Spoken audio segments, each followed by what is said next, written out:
Eh bien, bon après-midi, mesdames et messieurs. Alors, c'est vrai que nous avons un président qui, malgré un léger rebond dans les sondages, peine à requérir les confiances. Enfin, nous avons quand même beaucoup de chance, puisque nous avons un président doublé d'un excellent jardinier. En 2 années, il a tout planté.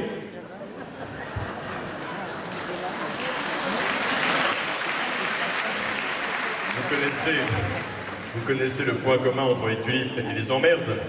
Eh bien, les deux viennent de Hollande. Alors,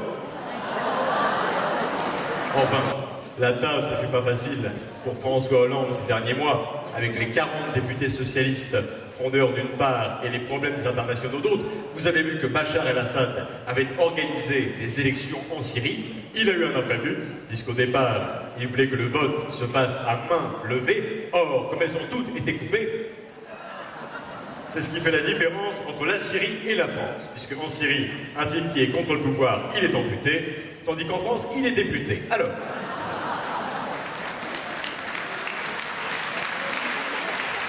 nous avons, pour faire opposition au gouvernement, l'UMP. Et l'UMP, force est de constater que ce n'est pas brillant non plus, puisque à l'UMP, ils ne savaient pas de quoi ils allaient écoper, et résultat, ils l'ont eu dans le fillon. Et puis c'est vrai que leurs querelles paraissent assez vaines, puisque nous connaissons tous le nom du candidat de l'UMP en 2017. Mes chers compatriotes, à votre avis, qui ce sera le candidat? Pensez tout de même pas que c'est Juppé qui va m'en empêcher, non? Vous savez comment on le surnomme, Juppé à l'UMP?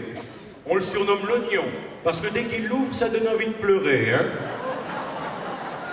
Bon, quant à Copé, lui, il est à peu près à la politique, ce que les chiens sont au réverbère, hein? L'autre jour, Copé se baladait dans la rue, et une vieille dame trébuche devant lui. Alors il l'aide à se relever, et il lui dit, Madame, puisque je vous ai aidé à vous relever, vous voterez pour moi en 2017. Et la dame lui répond, Monsieur, je suis tombé sur le derrière, hein, pas sur la tête. Évidemment, les journalistes sont allés voir Carla Bruni pour lui poser la question de l'éventuelle candidature de son mari à la présidentielle en 2017. Et à la grande surprise, Carla leur a répondu, vous savez, Nicolas fait ses choix comme il veut, après tout, il est grand. L'amour est aveugle, mais quand même, hein. Vous savez que 2017, Chirac y pense aussi. L'autre jour, je faisais visiter notre château de Corrèze et un touriste m'a demandé à voir les antiquités du château. Je lui ai dit, vous allez être déçu, Bernadette est remontée à Paris pour la journée, dis donc. Vous savez que je suis très embêté par la nouvelle augmentation du prix des cigarettes. Ah oui, parce que avec le nouveau prix abracadabrantesque du paquet, j'ai dû à regret mettre Bernadette à la pipe. Et je peux vous dire qu'avec le dentier, ça règle le casque. Enfin bon. Allez, je vais vous laisser parce que je suis attendu et bunga bunga chez Sylvain. Ah, vous êtes ready? Vous êtes ready, monsieur? J'avais une année à l'école, une professeure d'anglais très très laide, qui à chaque fois qu'elle entrait en classe, me disait, Paul, are you ready? Ah, je lui dis, écoutez, ready, ready, en vous voyant pas tellement. Avec elle, c'était plutôt a little bit, enfin bon. Donc, je suis très très mauvais en anglais.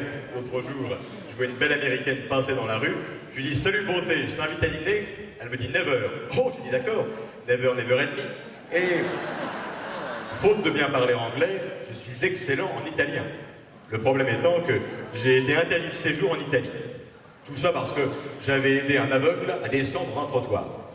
À Venise, alors évidemment.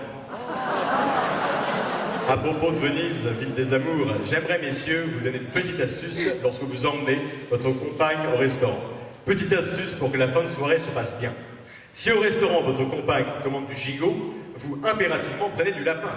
Comme ça, quand elle se mettra à gigoter, vous pourrez la piner. Enfin, attendez. Au restaurant, il faut faire attention. J'y étais hier soir, il a failli se passer un drame.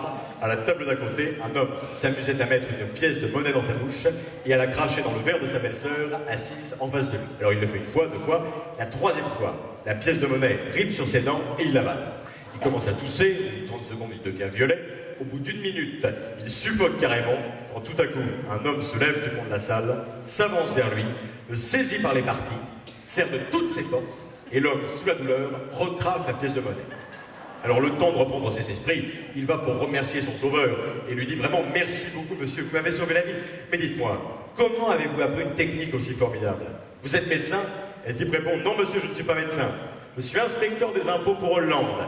Et c'est mon métier de serrer les gens par les couilles jusqu'à ce qu'ils tranchent leur dernière pièce.